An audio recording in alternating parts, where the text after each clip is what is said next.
They say Kyoto never truly sleeps. Even after the tourists leave the shrines, after the lanterns are dimmed along Gion's narrow alleys, and after the laughter from the teahouses fades into memory, the city exhales a different kind of life. A quieter one, a stranger one. If you've ever wandered Kyoto past midnight, you know what I mean. The air grows heavy. The streets, once warm and welcoming, feel older, like they're remembering things you shouldn't hear. The silence isn't comforting, it presses on you, like the weight of centuries. And if you listen closely, you'll hear it. Not from the guides, not from the glossy brochures, but from the old taxi drivers leaning on their steering wheels, from the ramen shop owners who linger a little too long before closing, and from the station guards who avert their eyes when the clock strikes 11. It's always the same warning. Don't take the last train out of Kyoto. At first, the words sound like a joke, a harmless superstition. After all, Japan is full of ghost stories. From the slit-mouthed woman said to wander quiet streets, to the cursed tunnels tucked into mountain roads, every region carries its share of legends. Kyoto, with its 1,000 years of history, is no different. But ask again, push a little harder, and you'll notice something. The way their laughter falters, the way their eyes dart to the floor. And sometimes, if you're unlucky, you'll see their faces pale just a little. Because it isn't just a story. There have been reports, disappearances, passengers who boarded the last train and never came home. Their families filed missing person reports, police searched, but no trace was found. And in those rare cases when someone did return, they weren't the same. Their eyes carried shadows too deep, like they had stared too long into something not meant for human sight.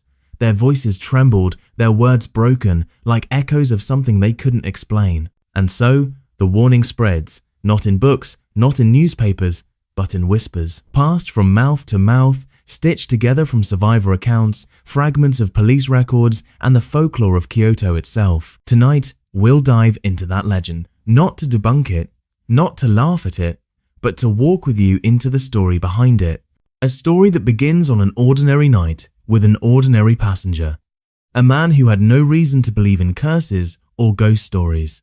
A man who thought he was safe because trains are just trains and cities are just cities. But when the clock struck midnight and the doors slid shut, he stepped into something else. And that story, well, let's just say, it hasn't truly ended at all. Chapter 2. It was a Thursday night in 2003 when Shigeru Takada, a 34-year-old salaryman, finished work far later than usual. His office was a temporary assignment in Kyoto, 3 months of exhausting overtime, endless paperwork, and late-night drinking parties he rarely attended. That night, deadlines had swallowed the hours until only the last train remained. The JR Nara line platform was nearly empty. Just him, an elderly woman balancing 2 grocery bags, and a high school student scrolling through his silver flip phone. The fluorescent lights hummed overhead, flickering occasionally like they were resisting sleep. A chill rode through the platform each time the night wind blew down the tracks. Shigeru rubbed his temples. He wasn't superstitious. He grew up in Tokyo, where ghost stories were for children's books, not real life. But when he asked his Kyoto colleagues about the last train earlier that week, their laughter had sounded strange. Not light-hearted, forced, as if to cover something unsaid. One of them had muttered, "Kioskete, be careful," before quickly changing the subject. He had ignored it. Deadlines don't wait for superstition. The train screeched into the station, its headlights cut through the mist, rolling off the Kamo River like knives slicing through fog. Shigeru stepped inside, the rubber soles of his shoes echoing against the metal floor. He sat near the middle of the car. The doors slid shut with that familiar chime. At first, everything was normal. The high schooler yawned, tapping away at his phone. The old woman adjusted her shopping bag with stiff, deliberate movements. Shigeru checked his watch 11:59 p.m. He let out a sigh, one more ride, and then sleep. But the train didn't move. The overhead announcement system crackled. A hollow, garbled voice sputtered through, the words distorted, as if the speakers were underwater. The language wasn't Japanese. It wasn't English. It wasn't anything Shigeru knew. It was wrong. He looked around. The other passengers didn't seem to notice. The student was frozen, phone still in hand. The woman's eyes were wide open, unblinking. Her chest didn't rise, didn't fall. Shigeru's pulse quickened. He stood, glancing toward the doors. Locked. No exit. Finally, the train lurched forward. But it was too smooth, too silent. The wheels didn't make a sound against the tracks. No familiar clatter, just silence. Outside, Kyoto blurred past at unnatural speed. Shrines, houses, narrow streets all smeared into shadows, streaks of grey and black against the glass. And then the faces appeared, pressing against the windows from the outside, pale hands, hollow eyes, dozens of them. Their mouths opened in soundless screams, hair drifting like seaweed underwater. They weren't reflections. They weren't tricks of light. They were passengers, hundreds of them clinging to the train as if dragged from the underworld. Shigeru stumbled backward, his breath catching in his throat. What is this?" he whispered. The high school student turned toward him. Slowly, too slowly. His head pivoted unnaturally, vertebrae cracking. Shigeru froze. Only now he saw it. This wasn't a boy at all. His face was wrong. His skin was grey, paper thin. His eyes were empty sockets, black and endless. And when he opened his mouth, it stretched wider than it should, teeth glinting faintly in the flickering lights. "You shouldn't have taken the last train." The voice wasn't his. It wasn't human. It was a chorus, male and female, young and old, layered on top of one another. Shigeru stumbled back. His throat tightened. He tried to move toward the opposite end of the car, but the car stretched longer, endlessly repeating rows of seats. The further he ran, the further the doors drifted away. He whipped around. The old woman was moving now, twitching, snapping into impossible angles. Her bones cracked with each motion. Her head rotated in a full circle, but her dead eyes never broke contact with his. The lights above flickered, buzzing violently. A smell filled the air, like iron, like rot. Shigeru clutched the pole beside him, sweat beading across his forehead. He tried to convince himself, "This isn't real. I'm exhausted. I'm hallucinating." But the icy sting of the air in his lungs, the metallic taste on his tongue, the sound of nails dragging along the glass, they were all too vivid. The faces outside pressed harder, leaving streaks against the windows as if their flesh itself was smearing. One by one, they whispered something, their voices muffled but rising in unison. A chant, a warning, or perhaps a welcome. Shigeru's ears rang. His knees weakened. The student creature rose slowly to its feet. Its body creaked like an old door hinge. Step by step, it approached him, head tilted, lips peeling into something that wasn't a smile. "You're already on the path," the voice said. "There's no station ahead." The light snapped off. Darkness swallowed the car. Shigeru froze in pitch black. Only his ragged breathing broke the silence. His hands groped blindly in the air, desperate for anything solid. Then, a hand touched his shoulder. Cold. Too cold. He spun around, but no one was there. The train jolted again, accelerating. Faster. Faster. His body slammed against the seat as momentum dragged him backward. But still, no sound from the wheels, no vibration beneath his feet. Just the sensation of moving endlessly toward nowhere. Through the windows, the city was gone. Instead, there were fields of stone markers, graveyards flashing past in impossible succession, thousands of headstones whipping by in streaks of grey. And in every reflection, Shigeru saw himself only older. His face pale, his eyes sunken, his mouth open in a scream. Dozens of versions of him, trapped in the glass, slamming their hands against the inside, begging him to get off. Shigeru pressed his palms against the window, gasping, "No, no, this can't be real." But the reflection closest to him whispered back, lips moving slowly in perfect synchronization, "It's already too late." The high schooler's chorus voice returned, louder this time. "This is not your world anymore." The old woman's body collapsed to the ground, but something inside her, something black and writhing, crawled free, dragging itself toward him with wet, sucking noises. Shigeru backed against the corner of the car, trembling, every nerve screaming. And still the train moved faster, faster than any train should, as if it wasn't bound for Osaka or Nara anymore, as if it was heading somewhere else. Chapter 3. Shigeru clawed at the emergency intercom, pressing the button until his thumb went numb. Nothing. Only static hissed back, broken and hollow, as though the line connected to something far deeper than a control office. He spun, panicked, and slammed his fists against the window. But Kyoto was gone. The neon glow, the faint silhouettes of apartment buildings, The glimmer of vending machines in the night, all had vanished. In their place stretched an endless tunnel, carved in stone that seemed alive. The walls were etched with glowing kanji, their brushstrokes shifting and bleeding like fresh wounds. Each character pulsed, then melted into another, a constant cycle of words Shigeru couldn't fully read, but somehow understood. Words of death, words of despair, words warning him to get off, yet mocking him because there was no way out. Shapes darted in the dark. They had no bodies, no clear form, only outlines of shadow with faintly glowing eyes, like fireflies hovering too close. Every time the train lights flickered, they vanished. Every time it went dark, they reappeared, closer. Then came the passengers. At first, there were only 3 empty seats in front of him. But as the air grew heavier, colder, those seats filled.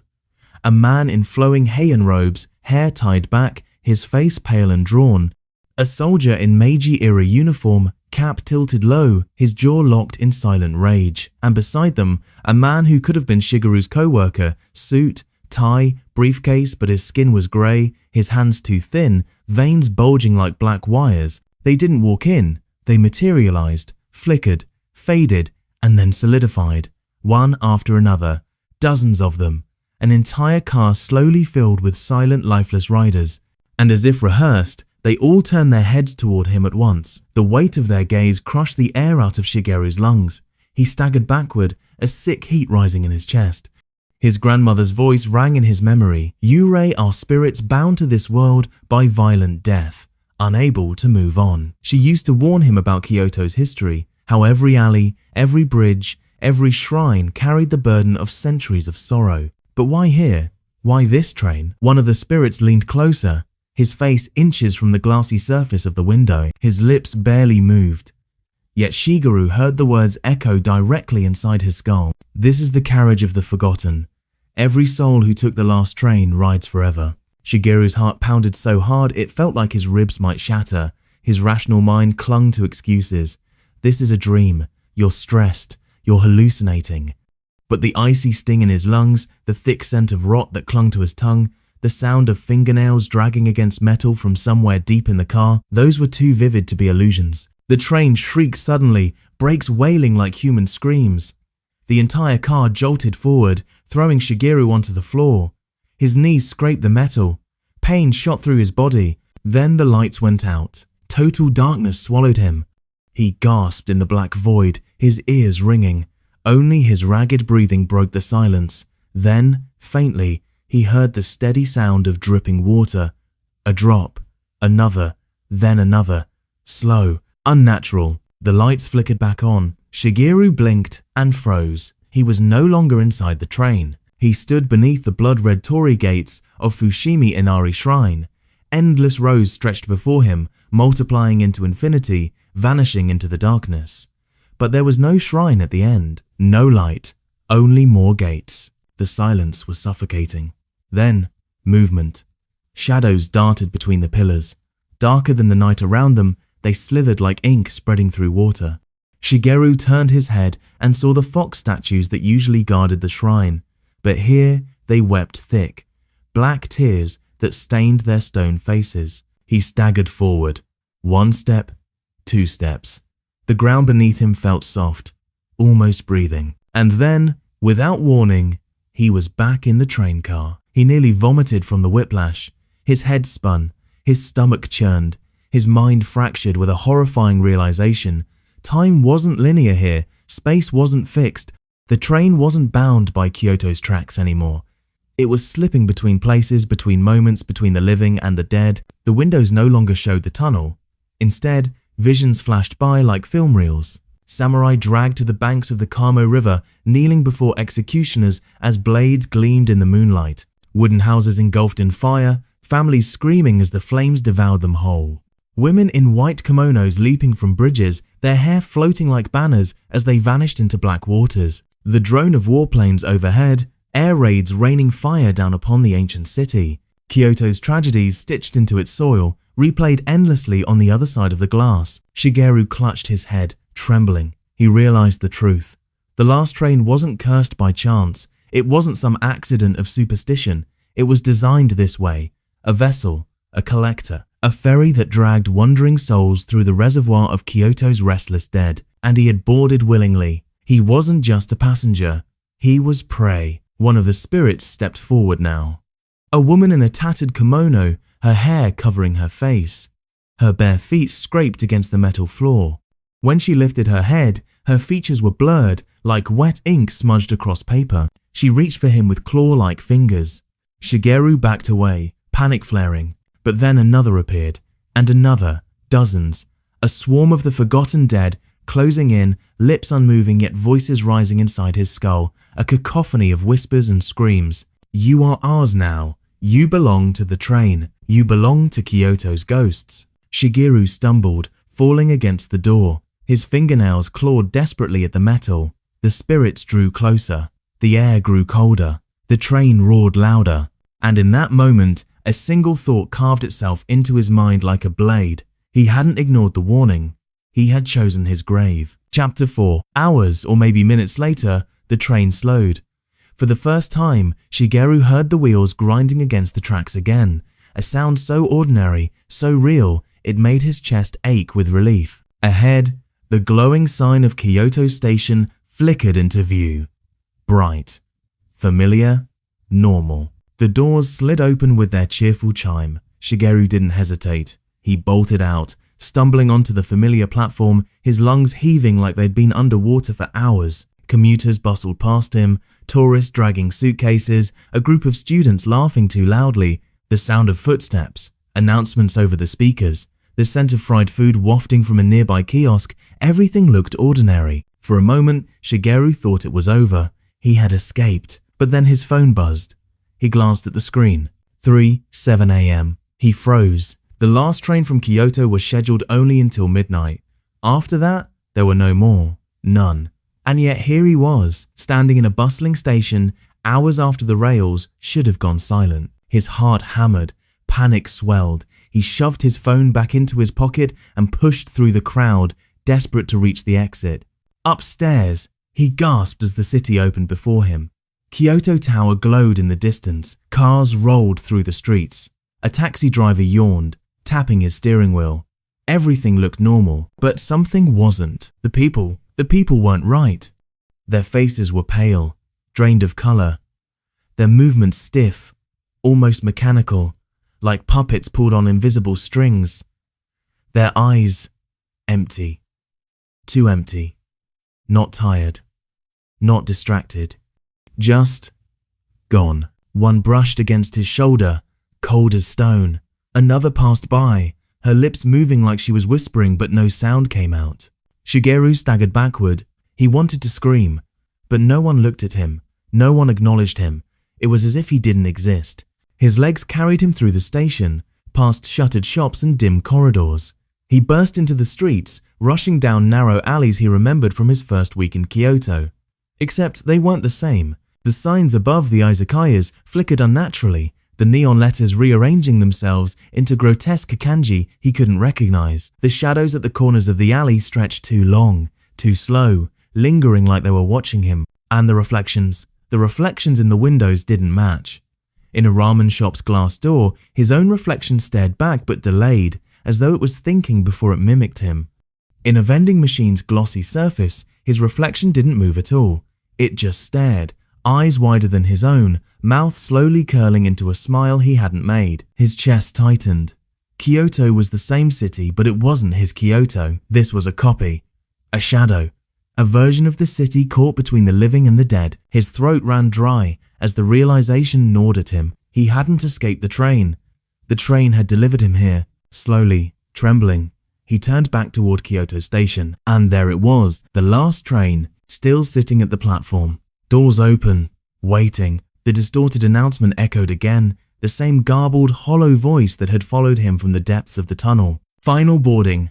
Final boarding. The words reverberated through his chest like a second heartbeat. Shigeru's breath shook. He wanted to scream for help, but his voice caught in his throat. He glanced around desperately, and what he saw froze him. Everyone, commuters, students, tourists, they were all walking toward the train, silently, calmly, their eyes still empty, their steps perfectly in sync.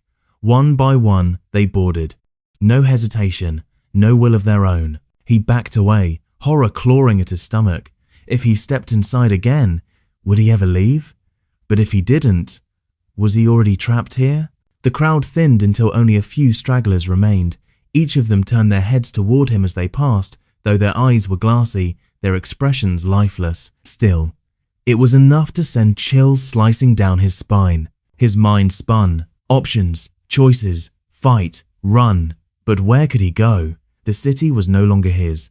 The streets bent wrong, the lights burned too long, the reflections betrayed him. The cold air grew sharper, biting his skin. His breath fogged as if winter had swallowed the station. The lights above dimmed, buzzing weakly before plunging half the platform into shadow. And then footsteps. Behind him, slow, deliberate. Shigeru froze, every nerve screaming. The sound grew louder, closer. A rhythm that didn't belong to any human. Each step echoed too long, like it was being replayed inside his skull. He turned, and the screen cut to black. So, if you ever find yourself in Kyoto and the clock ticks toward midnight, remember this story. Remember Shigeru Takeda, and ask yourself, when the last train pulls into the station, will you have the courage to walk away, or will you hear that voice inviting you to board forever?